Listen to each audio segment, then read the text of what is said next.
which they can play back. Most of us combine auditory and visual processing to some extent, but one is usually emphasized over the other. Are you more auditory or more visual? What do you find simpler to recall? Images or sounds? It is important to know how you process information, both to draw on your strengths and to play down your weaknesses.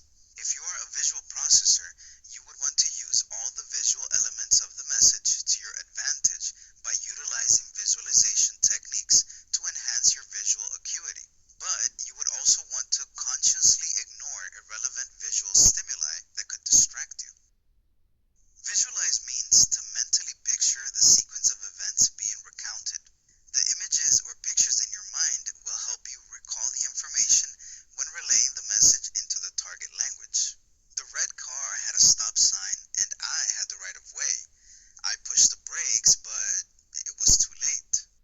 For instance, the word pink elephant will trigger an image in most people's mind.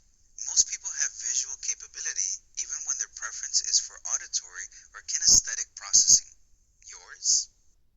Now put your visualization techniques to a test. Try to visualize the following events as they are presented to you and see how much you can remember about the incident. Think about what you see in your mind's eye as you read it. Visualize the following message. I was driving down the road in my blue Volvo at 35 miles per hour. I slowed down at the stop sign to make a left turn. I was blinded by the sun and hit an oncoming red truck. The truck driver jumped out of his truck and started waving his arms and yelling at me. Here's a summary of the message again. I slowed down at the stop sign to make a left turn. I was blinded by the sun and hit an oncoming red truck. The truck driver jumped out of his truck and started waving his arms and yelling at me. How was your visualization capability? In your mind, did you picture someone driving a blue Volvo? Did you picture a stop sign? Did you picture a car making a left turn?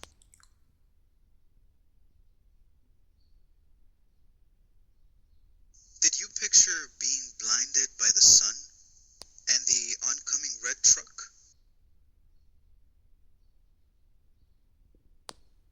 What about the truck driver jumping out of his truck, waving his arms and yelling?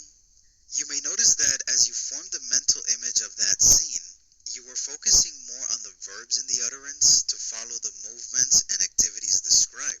Verbs will help with your visualization of events. As a telephonic interpreter, however, you will not receive visual cues from the parties from whom you are interpreting.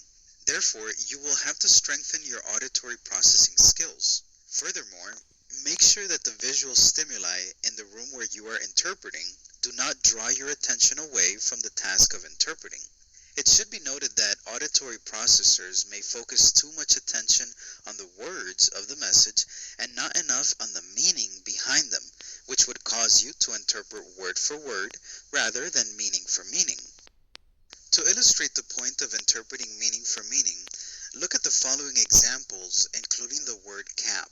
Example 1, he stood there, cap in hand.